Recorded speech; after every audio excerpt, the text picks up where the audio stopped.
Well, Darling, I do hope that you and Monica are all finished with your troubles. Now, tell me, are you treating her in the way that she deserves? Alan? Thank you. Oh, Mother, I'm sorry.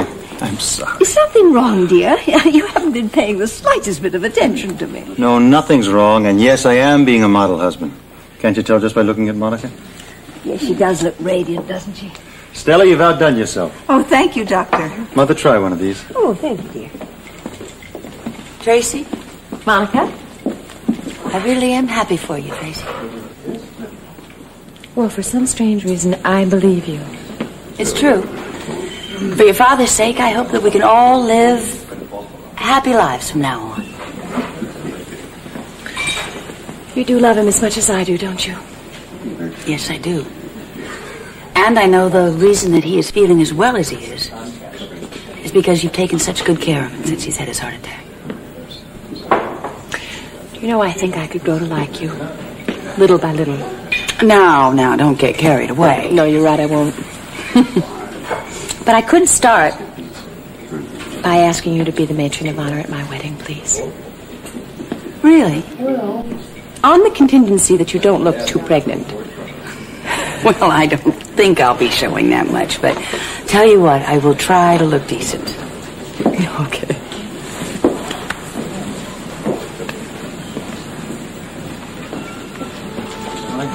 Do you mind telling me what you and Dr. Weber talked about that night? Rick and I were talking about the love we felt for one another and trying to decide if we could bring ourselves to hurt two other people who loved us. The people to whom we were married and from whom we were estranged. And we made love. I must say I was a bit concerned when Tracy referred to you as Senator-elect on the wedding invitations. Yeah, you thought that was a bit premature, did you? No, don't you? No, as a matter of fact, I'm pretty confident. I mean, the polls indicate a clean sweep. And I think it was because of the DeLuca case. I have to ask you something, Mitch. Do you think that you're in any kind of trouble because of the arrest? You know, there are all kinds of rumors going around. Yeah, but rumors always fly around a character like that. Yeah.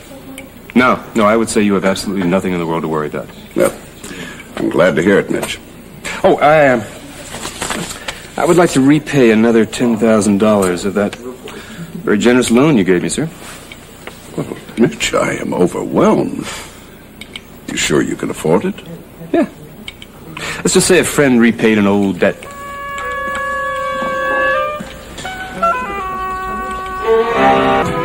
Oh, I'm sorry we have to break it up so early. I am, too, but Monica and Dad must get their rest. Well, you can speak for Monica, Alan, but I'm ready to go out on the town. Gonna do a little disco dancing, are you? Oh, I could teach those young people a thing or two. I think I'd better go break up the ladies. We're here all night. You've been studying Mitch all evening, Alan. What's on your mind? I guess I'm just a little uncertain about Tracy marrying him. She seems to think she's in good hands. And you? Well, I'm inclined to go along with her. Then you've changed your opinion about him. Let's say I'm beginning to have second thoughts about the young man. I'm beginning to think there is a basic integrity about him. I don't suppose that the money he paid back to you has anything to do with your judgment now, does it? Oh, yes, it does. It seemed to indicate that he's very serious about his marriage to Tracy, and that he wants to start off free of debts and obligations. Now, I find that admirable. I hope you're right. Oh, I'm sure I am, especially after tonight. He gave me another $10,000 payment on that loan I made him. That's an awful lot of money, Dad. Did you say where he got it from? Yeah, repayment of an old debt. And, of course, the campaign contributions are rolling in. Really remarkable. What do you mean by that? Nothing really. I just find a little bit odd that a campaign for a state senator could bring in that much support. Well, I suppose the voters are tired of the existing corruption and want a good man in the office. Certainly Mitch has shown the public where he stands by his campaign on organized crime. Yes, he has, hasn't he? Well, I'd better collect Lila and say goodnight. Say goodnight, Lila. I think that Alan and Monica would like to be alone for the rest of the evening. Edward, my love, I have been trying to drag you away from here for the last couple of hours. Good night, darling. Good night, Lila. It was a lovely evening. Good night, Monica. Good night, Edward. All right, Dad. Let's go. Good night. Thank you very much, Alan. Monica, enjoyed it very much. It's a pleasure. Well, good night, Mitch. Good night, Monica. Good night, big brother. Good night, little sister. You haven't done that in years. What's come over you? I just wanted to let you know that I hope you're going to be very happy. As happy as I am tonight. I'm sure I will.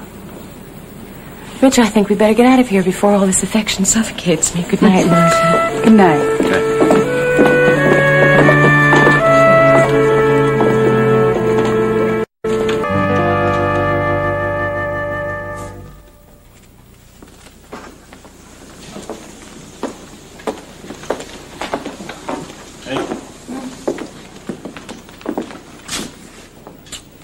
You tired?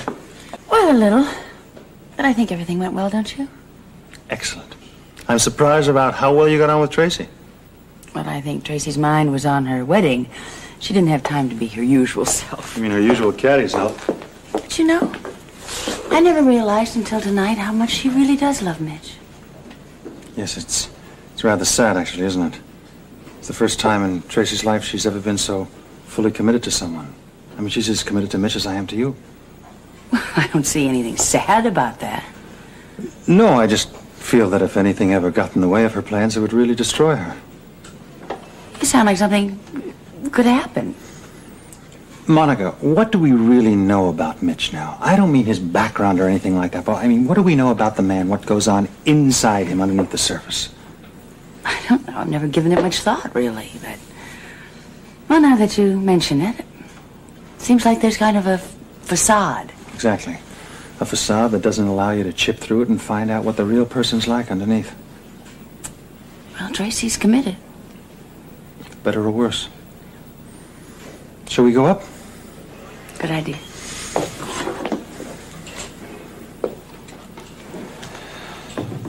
Going up those stairs still bothers you, doesn't it? Once in a while, yeah.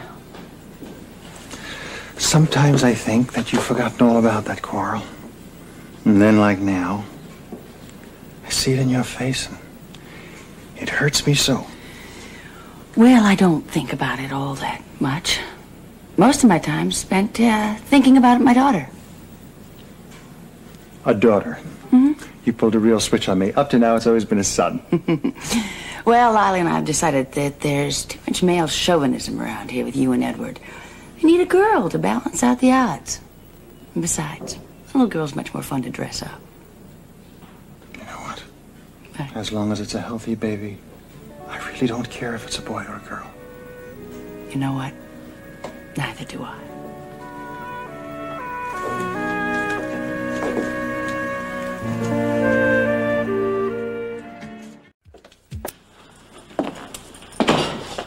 Oh, hi there. How did it go? Well, it went, yeah, kind of well. Kind of well. Does that mean you think... It's over! They're dropping the suit! You did it! Oh, that's fantastic. I'm so proud of you.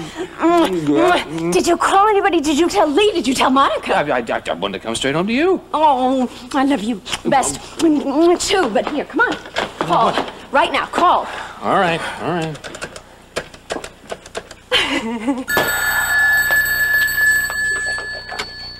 Hello? Monica, it's Rick. I have great news. Kerkorian is withdrawing the malpractice suit.